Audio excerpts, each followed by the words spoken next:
नताशा चव्हाण, मराठा न्यूजच्या बातमीपत्रात आपल्या सर्वांचे स्वागत। ताज्या बातम्यांसाठी मराठा न्यूजला सबस्क्राईब करा आणि बेल आयकॉन प्रेस करा। माझ्या महाराष्ट्रातील बांधवांनो, भगिनींनो आणि मातांनो, सर्वांना नमस्कार। जय महाराष्ट्र। घाबरून जाऊ नका, कारण अनेकांचे फोन मला आले की आज संध्याकाळी आपण फेसबुक लाईव्ह करताय, तर आज मध्यरात्रीपासून लॉकडाऊन करतायत का? प्रथम मी काय बोलतो आहे ते जरा नीट समजून घ्या। मी आपल्याला घाबरवण्यासाठी आलेलो नाही आहे, तर आजची एकूण परिस्थिती काय आहे आणि या परिस्थितीतून आपल्याला सर्वांना मार्ग कसा काढायचा आहे, मार्ग काढण्यासाठी म्हणून मी आज आपल्याशी संवाद साधतोय।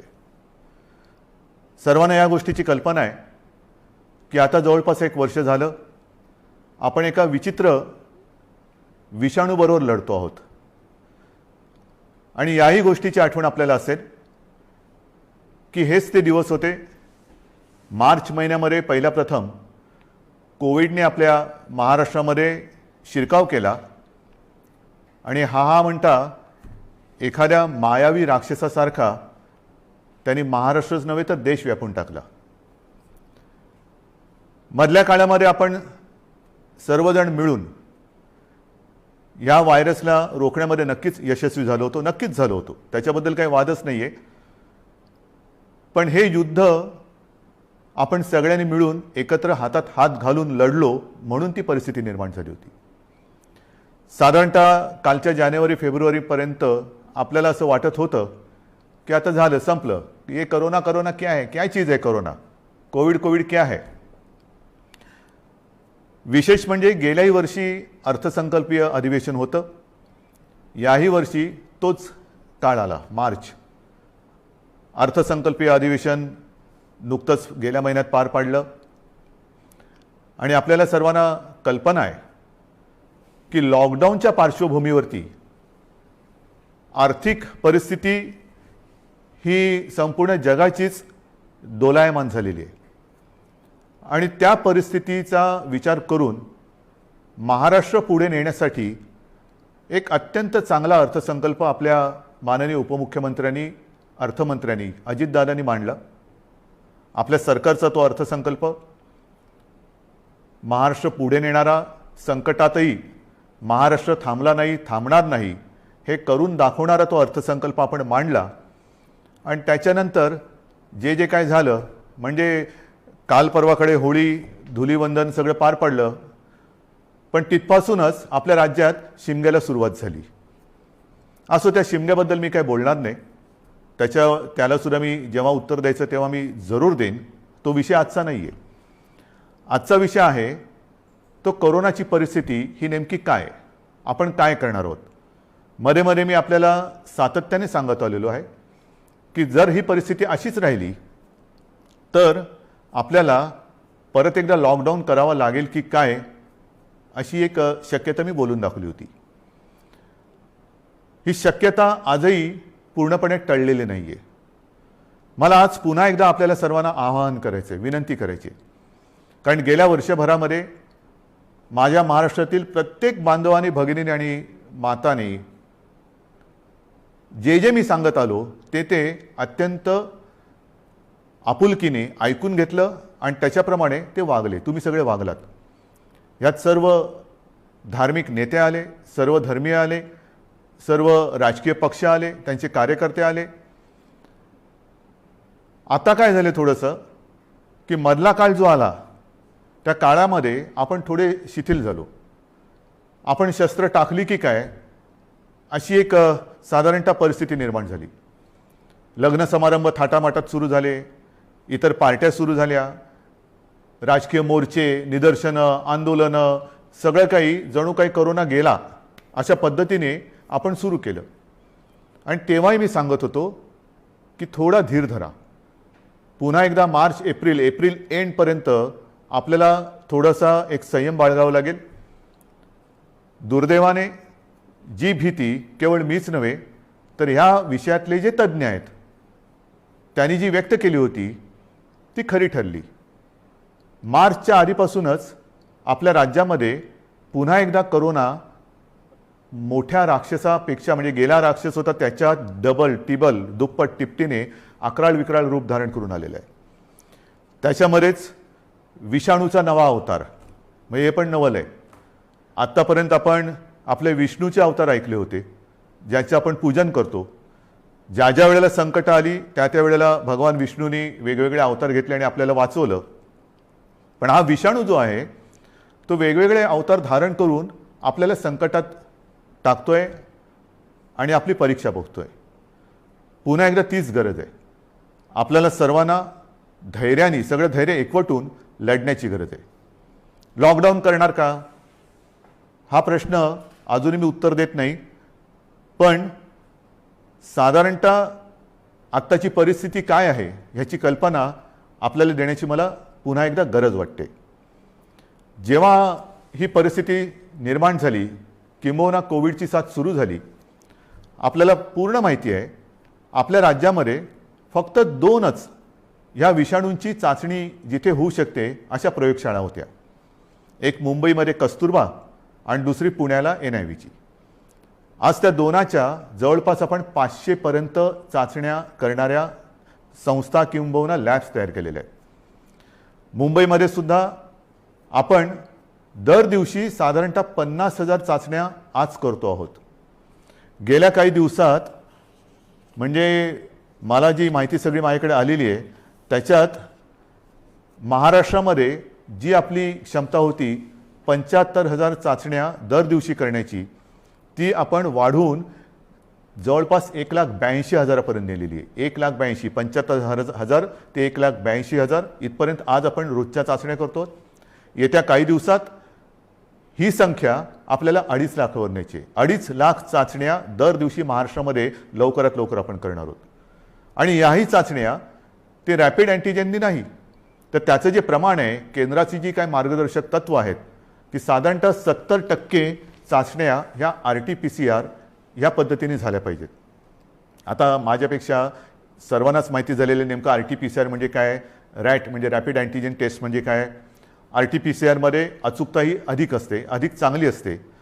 म्हणून आपलाही आणि केंद्राचाही आग्रह तोच आहे की जेवढ्या चाचण्या आपण करतो त्याच्यात किमान 70% चाचण्या ह्या RT-PCR असायलाच पाहिजेत. आणि त्याच पद्धतीने आपला महाराष्ट्र जेव्हा 75,000च्या आसपास चाचण्या करत होता त्याही वेळा तेव्हा त्याच टक्क्यात RT-PCR करत होता. आज जवळपास 1,82,000 करतोय त्याच्यातही 70% RT-PCR आहेत. उद्या 2.5 लाख झाल्यानंतर 3 लाख झाल्यानंतर सुद्धा आपण ह्या चाचण्या RT-PCRच अधिक ठेवणार आहोत. म्हणजेच काय की आपण कुठेही दर्जाची तडजोड करत नाही आहोत, अजिबात करत नाही आहोत आणि करणार नाही. एक तर पहिली गोष्ट अशी आहे की काहीही आपण लपवत नाही आणि लपवणार नाही. एक सुद्धा रुग्ण आपण लपवलेला नाही आणि लपवत नाही आहे. आणि म्हणून जी महाराष्ट्रातली जी परिस्थिती आहे ती सगळ्यांना जरी धक्कादायक वाटत असली तरी आपण सत्य काय आहे हे लोकांसमोर अगदी जसंच्या तसं ठेवतो आहोत. मग काही जण मला म्हणतात की इतर राज्यांमध्ये बघा, बिहारमध्ये निवडणुका झाल्या, बंगालमध्ये चालू आहेत, आणखीन इकडे झालं, आणखीन तिकडे झालं, मग तिकडे वाढ नाही, तुमच्याकडे का. मला त्याच्याबद्दल बोलायचं नाही आहे, अजिबात बोलायचं नाही आहे. मला माझा महाराष्ट्र प्यारा आहे, मला माझी जनता ही प्यारी आहे. त्यांची जबाबदारी ही आज माझ्यावरती असल्यामुळे ती जबाबदारी मी आधीच बोललेलो आहे की मला कोणी विलन ठरवला तरी देखील मी ती पार पाडणारच, ते माझं कर्तव्य आहे. म्हणून तुम्ही घाबरून जाण्यासारखं काही नाही आहे. पण जशी ही टेस्टची संख्या मी तुम्हाला सांगितली त्याचप्रमाणे आपल्याकडे कोविड येण्याच्या आधी जेवढे काही बेड संपूर्ण महाराष्ट्रामध्ये होते त्याची संख्या काही हजारामध्ये होती, म्हणजे 10,000 सुद्धा नसेल कदाचित. कारण आधी आपण कधी कल्पनाच केली नव्हती की असं काहीतरी आकस्मिक संकट येईल आणि आपली त्रेधात रिपीट उडेल. गेला मार्च महिन्यात तुम्हाला आठवतंय बेड्स मिळत नव्हते, हॉस्पिटल्स मिळत नव्हते, उपचार मिळत नव्हते. मग सगळे हॉस्पिटल्स ओव्हरफ्लो व्हायला लागली होती, ॲम्ब्युलन्स मिळत नव्हते. ह्या सगळ्या गोष्टी लक्षात घेतल्यानंतर आपण बेड्सची संख्या वाढवायला लागलो. महाराष्ट्र हे देशातलं पहिलं कदाचित एकमेव राज्य असेल की ज्याने अगदी फील्ड हॉस्पिटल्स उभारली लष्कराच्या धर्तीवरती. जसं लष्कर काम करतं तसं आपल्या महाराष्ट्राच्या यंत्रणेने काम केलं, आजही करते. जम्बो कोविड केअर सेंटर्स उभारली. आणि काही हजारात म्हणजे 8-10 हजार ज्या काही रुग्णशय्या होत्या त्याची संख्या आपण जवळपास 4.25 लाखापर्यंत नेली, सगळ्या काही मिळून. म्हणजे त्याच्यामध्ये इतर कोविडशिवाय असलेले beds, oxygen beds, ICU beds, विलगीकरणाचे बेड्स, डायलिसिसचे बेड्स असे मिळून साधारणतः 4.25 लाखापर्यंत ही सुविधा आपण वाढवली. ही मोठी आपली एक अचिव्हमेंट होती. आणि तेव्हाही मी म्हटलं होतं की लॉकडाऊनचा उपयोग हा संसर्ग थांबवण्यासाठी आहे आणि त्याच वेळेला आपल्या आरोग्य सुविधा वाढवण्यासाठी आहे. मग आता एवढीही रुग्णशय्या वाढवल्यानंतरही मी परत तुमच्याशी का काळजीने बोलतोय, ह्याचं कारण आजचं चित्र मी तुम्हाला सांगतोय. पहिली गोष्ट अशी की साधारणतः रुग्ण वाढ ही किती होते, किती झपाट्याने होते त्याची एक थोडीशी मी तुम्हाला कल्पना देतो. आपल्याला माहिती आहे की जानेवारीच्या शेवटाला आणि फेब्रुवारीच्या सुरुवातीला फक्त मुंबईपुरतं बोलायचं झालं तर मुंबईमध्ये 300-350 रुग्ण हे दर दिवशी आपल्याला सापडत होते. आज ती संख्या 8,500वरती गेलेली एका महिन्याच्या कालावधीत. ही फक्त मुंबईची परिस्थिती आहे. महाराष्ट्राची परिस्थिती बघितली तर 17 सप्टेंबर 2020 म्हणजे तेव्हा जरा सगळं जास्त होतं, तेव्हा 3 लाख सक्रिय रुग्ण होते. 1 एप्रिलला आणखीन त्याच्यामध्ये भर पडलेली आहे. 17 सप्टेंबरला साधारणतः 31,000 मृत्यू झाले होते, 31,351. आता 54,900च्या आसपास झालेले आहेत. त्यावेळेला एका दिवशी आढळलेले रुग्ण हे 24,619 होते 17 सप्टेंबरला. आता 1 एप्रिलला एका दिवशी साधारणतः 43,183 रुग्ण आढळलेले आहेत. आज 2 तारीख, आज कदाचित 45,000चा आकडा आपण गाठू किंवा पार करू. कोणत्या दिशेने चाललेलो होतं आपण बघा. आणि याच वेगाने जर का ही रुग्णवाढ होत राहिली तर मी जे तुम्हाला सांगितलं त्याच्यात मी बेड्सची तुम्हाला कल्पना देतो. साधारणतः विलगीकरणच्या ज्या बेड्स आहेत त्या 2,20,000 आहेत महाराष्ट्रामध्ये. आत्ताच त्या 1,37,549 भरलेले आहेत, म्हणजे 62% हे बेड्स भरले गेलेत. ICUचे बेड्स हे 20,519 आहेत, ते जवळपास 48% आज भरलेले आहेत. ऑक्सिजनचे बेड्स आहेत ते सुद्धा 62,000च्या आसपास आहेत, ते 25%च्या आसपास आज भरलेले आहेत. व्हेंटिलेटर्स 9,347 ते पण 25% जवळपास आज वापरात आहेत. ही परिस्थिती फार चिंताजनक आहे आणि म्हणून मी आज आपल्याशी संवाद साधायला आलो की ही परिस्थिती अशीच राहिली तर आणखीन 15-20 दिवसामध्ये आपल्याला ह्या सगळ्या सुविधा ज्या आहेत त्या अपुऱ्या पडायला लागतील. मग काही जण म्हणतील सुविधा वाढवत का नाही? वाढवतो ना. मी आदेश दिलेले आहेत की जिथे जिथे आवश्यक आहे आवश्यकतेनुसार या सुविधा वाढवा. पण सुविधा वाढवणं म्हणजे काय करणं? बेड्स वाढवणं आलं, व्हेंटिलेटर्स मिळतील, ऑक्सिजनचा साठा सुद्धा आज आपल्याकडे फार मर्यादित आहे, तोही वाढवण्याचा आपला प्रयत्न सुरू आहे. औषधांचा साठा आपण घेऊ शकतो, परंतु बेड्स वाढले, व्हेंटिलेटर्स वाढले, ICUचे बेड्स वाढले तरी डॉक्टर्स कसे वाढणार, नर्सेस कशा वाढणार, आरोग्य कर्मचारी कुठून आणायचे? हा विचार फार महत्त्वाचा आहे आणि इकडेच खरा चिंतेचा विषय आहे. गेले वर्षभर ही संपूर्ण आपली यंत्रणा, मग त्याच्यात डॉक्टर्स आहेत, नर्सेस आहेत, आरोग्य कर्मचारी आहेत, पोलीस आहेत, आशा अंगणवाडी सेविका आहेत, महसूल यंत्रणेचे काही कर्मचारी आहेत, यांच्यापैकी बऱ्याच जणांना कोविडने गाठलेलं आहे. आजारातनं ते बरे झालेले आहेत. साधारणतः या विषाणूचं एक विचित्र वैशिष्ट्य असं आहे की एकदा त्यांनी कोणाला ग्रासलं की बरं झाल्यानंतर सुद्धा काही काळ हा थकवा राहतो, धाप लागते, थकवा येतो, थोडंसं अंगातली सगळी शक्ती गेल्यासारखी वाटते. मग डॉक्टर सांगतात आता तुम्ही निगेटिव्ह झालेला आहात परंतु आराम करा. पण ही जी यंत्रणा आहे ती यंत्रणा आपल्यासारखीच माणसांची आहेत, आपल्यासारखीच रक्तामासाची हाडाची ही आपली माणसं आहेत, आपलेच बांधव आहेत, आपल्याच भगिनी आहेत. हे डॉक्टर्स असतील सगळेच ते आजारी पडले आणि पडल्यानंतर निगेटिव्ह आल्यानंतर दुसऱ्या तिसऱ्या दिवशी पुन्हा एकदा आपल्या सेवेसाठी कोरोनाच्या गुहेत घुसत आहेत. मग त्यांच्याशी आपण कसं वागलं पाहिजे? आज सुद्धा आपण जी काय आपली यंत्रणा राबते आपल्यासाठी, टेस्टिंग टेस्टिंग टेस्टिंग टेस्टिंग आहे, टेस्टिंग वाढवतोय, पण टेस्टिंग करण्यासाठी घराघरात जाऊन आपल्याच भगिनी आहेत, आपलेच बांधव आहेत. 2-2, 4-4, 5-5 माळ्याच्या इमारती असतील, लिफ्ट नसेल तरी सुद्धा ते चढ उतार करतात रोज न थकता. म्हणजे थकले तरी थांबत नाहीयेत. त्यांना आपण काहीतरी दिलासा देणार आहोत की नाही? एकूण हे जे काय सगळे चित्र आहे, बोलणारे सगळे बोलतात की आपण हे केलं पाहिजे, आपण ते केलं पाहिजे, लसीकरण वाढवलं पाहिजे. वाढवतोय ना आपण. कालच्या दिवसात तुम्हाला मी अभिमान हा शब्द इकडे वापरणं योग्य ठरणार नाही, पण तुम्हाला समाधान वाटलं पाहिजे की महाराष्ट्र हा देशातला नंबर 1चं राज्य महाराष्ट्र ठरलेलं आहे. कालच्या दिवसात एका दिवशी आपण 3 लाख नागरिकांना लसीकरण केलेलं आहे. 3 लाख एका दिवसात.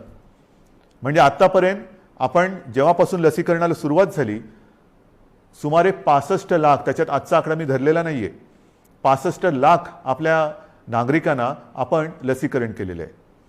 अजूनही आपण मागणी करतोय, केंद्र आपल्याला देतंय, पण पुरवठा वाढवायला पाहिजे.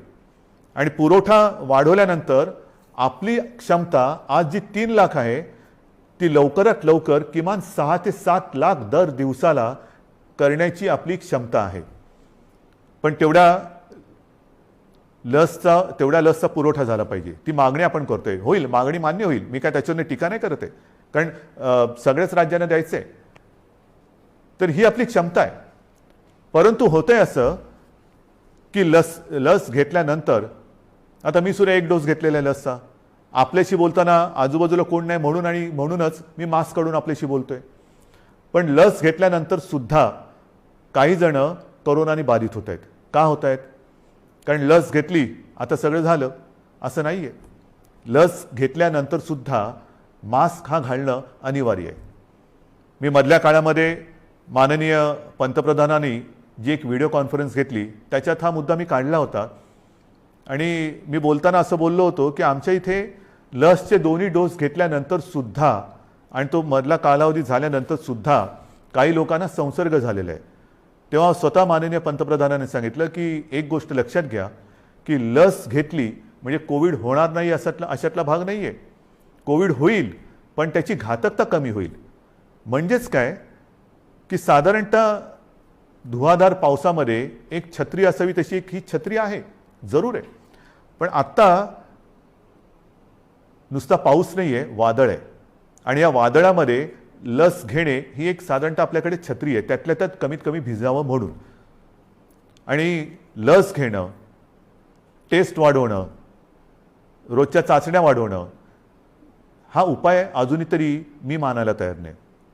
जेवढ्या आपण चाचण्या वाढवतो आहोत तेवढी रुग्णसंख्या आपल्याला कळते, उपचारासाठी आपण त्याने घेतोय. परंतु रुग्णवाढ थांबवण्यासाठी अजून कोणी उपाय सांगत नाहीये. काय उपाय? उपाय नाहीये. पण लसीकरण करा, लसीकरण करतो आहोत.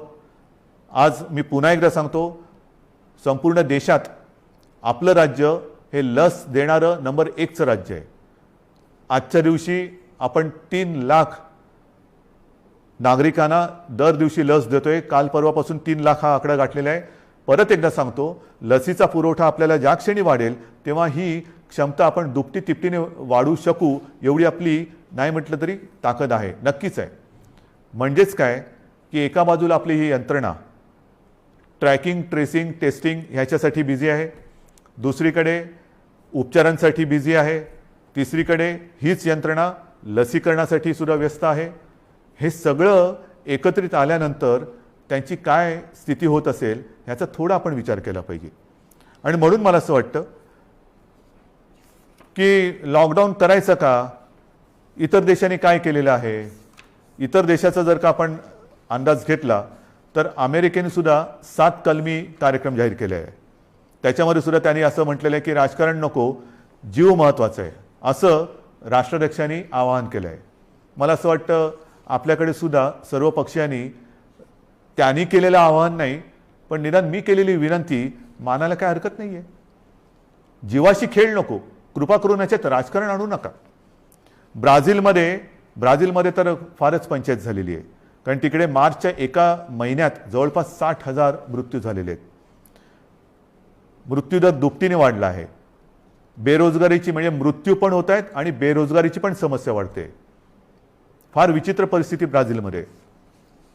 रशियामध्ये पण लस आलेली आहे, त्याच्यामध्ये ते थोडं लस आणि त्या लसीकरणामध्ये ते पुढे आहेत. फ्रान्समध्ये परिस्थिती नाजूक आहे.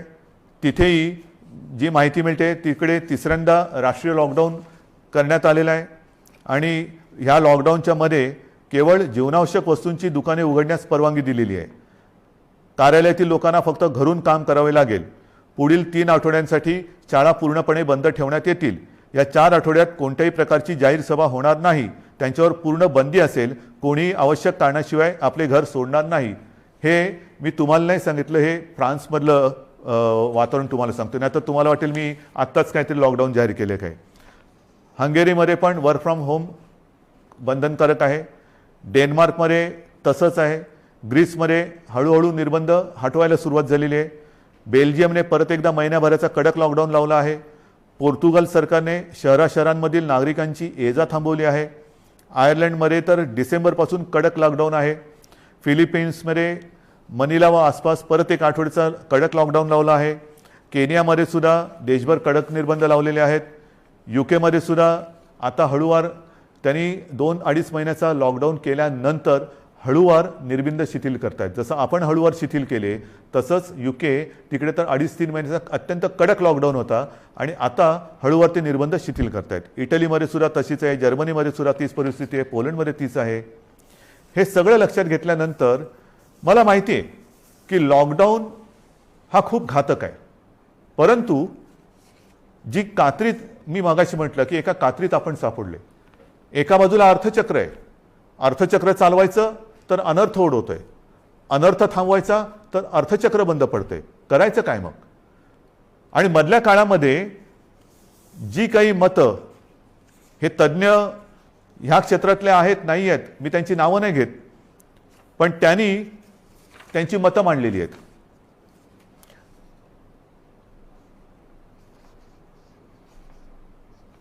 सर्वसामान्यांना त्रास होईल अशी लॉकडाऊनची भूमिका, मी पक्षाचं नाव घेत नाही कारण मला राजकारण आणायचं नाही, आम्ही खपवून घेणार नाही. तुम्हाला आलेला झटका म्हणजे नियम नको.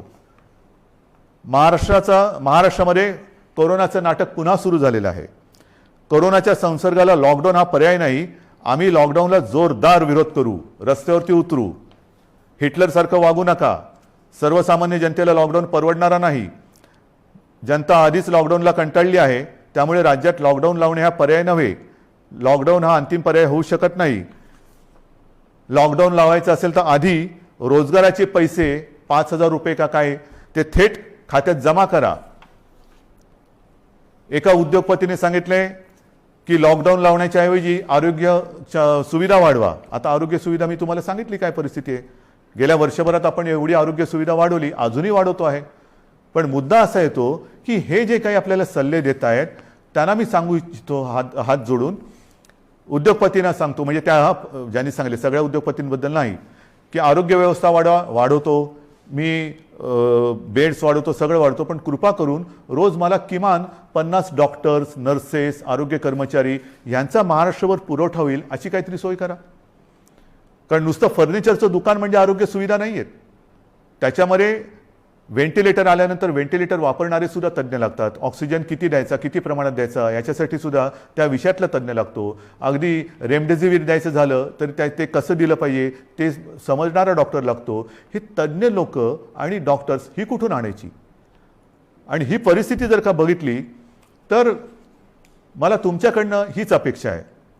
जे सांगतायत की लॉकडाऊन केला तर आम्ही रस्त्यावरती उतरू, माझं म्हणणे जरूर उतरा, उतरलंच पाहिजे. पण ते लॉकडाऊनच्या विरोधात नाही, तर लॉकडाऊन होऊ नये म्हणून कोरोनाच्या विरुद्ध तुम्ही उतरा. या डॉक्टर्सना मदत करायला तुम्ही रस्त्यावरती उतरा. ज्या कुटुंबांमध्ये करते करविते ज्यांचा मृत्यू झालेला आहे त्या कुटुंबियांची जबाबदारी घेण्यासाठी रस्त्यावरती उतरा. ज्या कुटुंबांमध्ये सगळेच्या सगळे कोरोना बाधित झालेले आहेत त्यांची सेवा करण्यासाठी रस्त्यावरती उतरा. टेस्ट जे आपल्या या यंत्रणे जी करते आहे ट्रॅकिंग ट्रेसिंग त्यांना मदत करायला म्हणून रस्त्यावरती उतरा. नुसतं बोलायला ठीक आहे अमुक केलं तर आम्ही रस्त्यावरती उतरू, माझं म्हणणं तर उतराच, रस्त्यावरती उतरा. कारण आता आपल्याला ही लढाई तशीच लढावी लागणार आहे. हातात हात घालून ही लढाई लढावी लागणार आहे. अनेक ठिकाणी मी बघतोय सभा समारंभांना तुडुंब गर्दी होते, बाजारपेठा फुलून गेलेल्या आहेत. थोडंसं धीर धरा. अनेक जणांना असं वाटतंय, ए मास्क का लावतोय तू? अरे मास्क न लावण्यामध्ये शौर्य काय? काय शौर्य? मी मास्क वगैरे वापरत नाही, मी मास्क वापरणार नाही, काय शूर आहेस? मास्क न वापरणं ह्याच्यात शूरता नाही, आणि मास्क लावणं त्याला लावायला लाजायची गरज नाही आहे. परत एकदा सांगतो की वॅक्सिन घेतल्यानंतर सुद्धा मास्क हा लावायलाच पाहिजे, अंतर ठेवलंच पाहिजे, हात धुत राहिलंच पाहिजे. आणि म्हणून काही कडक निर्बंध येत्या काही दिवसात आपल्याला लावावे लागतील. ते उद्या परवाकडे मी जाहीर करेन. विशेषतः शहरांमध्ये मी परत एकदा सांगतो, जिथे जिथे अनावश्यक गर्दी होते ही गर्दी आपल्याला टाळावीच लागेल. जी खाजगी कार्यालय आहेत त्या कार्यालयांना सुद्धा आपण प्रत्येकानं सूचना दिलेल्या आहेत. सूचनावलीच म्हणा ना, की लग्न समारंभात किती लोक पाहिजेत, ऑफिसमध्ये किती उपस्थिती पाहिजे, बसमधनं किती लोक गेले पाहिजे. आता ट्रेनमध्ये मुंबईमध्ये मी सांगेन की मी सांगितलं होतं की पीक अवर नॉन पीक अवर आता सगळं तुडुंब भरून चाललेलं आहे, रेस्टॉरंट्स भरून चाललेली आहेत. आता हे जर आपण थांबवलं नाही आणि परिस्थिती अशीच हाताबाहेर गेली, आणि जसा ब्राझीलमध्ये दुर्दैवाने आता अशी परिस्थिती झालेली की लॉकडाऊन नाही आहे पण शुकशुकाट झालेलं आहे, म्हणजे रस्त्यावर फिरत असतील लोक पण रोजगार गेले आणि जीवही गेले. मग काय राहिलं? जीव वाचवायचा की रोजगार वाचवायचा? रोजगार आपल्याकडे आहेत, रोजगार परत मिळतील, पण गेलेला जीव परत आणता येणार नाही. आणि म्हणून मी आपल्याला नम्रपणाने विनंती करतोय की येत्या काही दिवसांमध्ये, 1-2 दिवसांमध्ये मी आणखीन काही जणांशी बोलतोय. काही त्याच्यात यातले तज्ज्ञ असतील, विविध राजकीय पक्ष आहेत, विविध मी पत्रकारांशी बोलेन. मला वेगळा काही उपाय असला तर पाहिजे. लॉकडाऊन हा उपाय नाही, मान्य, पण मग ही संसर्गाची साखळी तोडायची कशी? लसीकरण वाढवतोच आहे, पण लसीकरण देऊनही कोविड होत नाही अशातला भाग नाही. लसीकरण घेतल्यानंतर, लस घेतल्यानंतर सुद्धा कदाचित लस घेतलेल्याला कोविडचा त्रास कमी होईल, पण तो दुसऱ्याला संसर्गित करू शकतो, हेही आता सिद्ध झालेलं आहे. मग करायचं काय? दुसरा उपाय असेल जरूर सांगा, पण त्याहीपेक्षा माझा विश्वास आपल्यावरती आहे, कारण तुम्हीच या युद्धातले खरे सैनिक आहात. हे युद्ध आपल्या सगळ्यांचं आहे, हे एकट्या दुकट्याचं युद्ध नाही आहे. ज्या गोष्टी मी तुम्हाला सांगितल्या आपण नाही पाळू शकत. कारण नसताना घराबाहेर पडू नका, नाही घरात थांबू शकत. अनावश्यक ठिकाणी गर्दी करू नका, गर्दी टाळू नाही शकत. गरज नसेल तर इकडे तिकडे फिरू नका, हे फिरणं टाळू नाही शकत. सार्वजनिक ठिकाणी फिरताना घराबाहेर पडल्यानंतर मास्क लावलाच पाहिजे, मास्क घालू नाही शकत. एकमेकात थोडं अंतर ठेवा, अंतर ठेवू नाही शकत. म्हणजे लॉकडाऊन आपण टाळू शकतोय, पण टाळणं ही जिद्द, ज्या जिद्दीने तुम्ही पहिल्या लढलात त्या जिद्दीने पुन्हा जर का उतरलात तर आपल्याला, मी अजूनही म्हणतो आता थोडा काळ राहिलेला आहे. कारण परिस्थिती तुम्हाला मी सांगितले, अशीच रुग्णवाढ होत राहिली तर 15-20 दिवसात हॉस्पिटल्स तुडुंब भरून जातील. काही काही जिल्ह्यामध्ये आत्ताच ही परिस्थिती आलेली आहे. ऑक्सिजनसुद्धा कमी पडू शकतोय, व्हेंटिलेटरसुद्धा कमी पडू शकतात. ही परिस्थिती आजही आपण स्वयंशिस्तीने टाळू शकतो. संसर्गाची लाट, कोरोनाला आपण रोखू शकतो. रोखण्याची जिद्द ही तुमच्यात आहे की नाही, हा फार महत्त्वाचा प्रश्न आहे. सरकार लॉकडाऊन करणार की नाही यापेक्षा प्रत्येकाने ठरवलं पाहिजे की मी कोरोनाला हरवणार की नाही, मी कोरोनाला रोखणार की नाही. हे जर का तुम्ही प्रत्येकाने ठरवलं, होय मी रोखणारच, कारण आपण गेले वर्षभर माझे कुटुंब माझी जबाबदारी असेल. आता पुन्हा मी प्रत्येकाला सांगितले की मी जबाबदार, माझा मास्क माझी सुरक्षा. ह्या सगळ्या ज्या काही गोष्टी आहेत, नवीन ह्याच्यात काहीही नाही. जे पहिल्या दिवशी होतं ते आजही आहे. फक्त थोडंसं काय झालंय की सुरुवातीला जी एक कोरोनाची दहशत होती ती दहशत गेली, आपण गाफील झालो आणि कोरोनाने बरोबर आपल्याला गाठलं.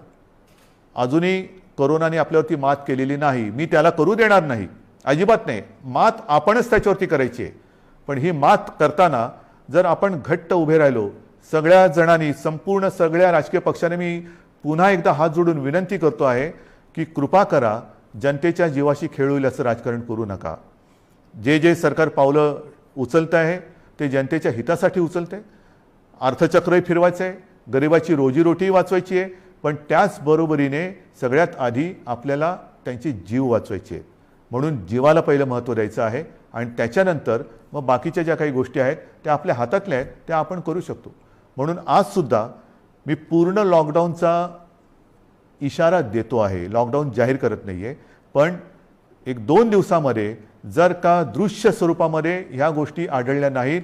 आणि दुसरा उपाय, जर मी आता पुढच्या 1-2 दिवसांत ज्यांच्याबरोबर बैठका घेतोय त्यांच्याकडनं आला नाही तर मग मात्र आहे ती परिस्थिती अशीच्या अशी स्वीकारा, जे मला नाही जमणार. माझ्या डोळ्या देखत हे मी बघणार नाही आणि आपणही नाही बघायचं आहे. तर ती परिस्थिती रोखायला जगामध्ये जे करतायत, पहिला लॉकडाऊन दुसरा लॉकडाऊन, कारण लाटे मागून लाटा येतात. पहिली लाट आली, दुसरी लाट आली, तिसरी लाट आली. काय होतंय, एक लाट येऊन गेली, लॉकडाऊन होतो, सगळं शिथिल होतं, शिथिल झालं की दुसरी लाट येते. म्हणून आत्तापासून आपण ठरवलं पाहिजे की ही लाट तर मी रोखेनच आणि पुढची लाट तर मी येऊच देणार नाही. मला असं वाटतं, माझा आपल्यावरती विश्वास आहे, आपलाही माझ्यावरती विश्वास आहे. मध्ये काही जण भेटले होते आणि मला म्हणाले की अहो तुम्ही टी व्हीवर आले का लोक घाबरतात. म्हटलं मला नाही वाटत असं, कारण मी तुमच्या कुटुंबातला एक आहे, तुम्ही मला कुटुंबीय मानलेलं आहात आणि माझे कुटुंब, माझी जबाबदारी म्हणजे माझे कुटुंब तुम्ही आहात आणि तुमची जबाबदारी ही मी घेतल्यानंतर मला टीकेची पर्वा नाही. जे जे तुमच्या हिताचं असेल ते मी करणार आणि करेन. पुन्हा एकच सांगतो की सरकार यंत्रणेच्या बाबतीत कुठेही कमी पडलेलं नाही, पडू देणार नाही. सरकार खंबीर आहे, सरकार ठाम आहे. आरोग्य सुविधा कुठेही कणभर सुद्धा मी कमी पडू देणार नाही. मात्र ही एका हाताने टाळी वाजणार नाही. 2 हात जेव्हा एका हातात हात घालून आपण काम करू तर आणि तरच यश मिळेल. आणि मला आपल्या सहकार्याची अपेक्षा आहे, सर्व राजकीय पक्षांकडनं अपेक्षा आहे, सर्व धर्मियांकडनं अपेक्षा आहे. पुन्हा एकदा आपल्या उत्सवांवरती, सणांवरती बंधनं आणावी लागतील. जसं गेल्या वर्षी आपण सहकार्य केलं तसंच पुन्हा एकदा हे सहकार्य कराल अशी आशा नाही, असा विश्वास व्यक्त करतो. आणि ही लढाई पुन्हा एकदा लढण्यासाठी आणि जिंकण्यासाठी सिद्ध व्हा, एवढ्याच शुभेच्छा देतो. जय हिंद, जय महाराष्ट्र. ताज्या बातम्यांसाठी मराठा न्यूजला सबस्क्राईब करा आणि बेल आयकॉन प्रेस करा.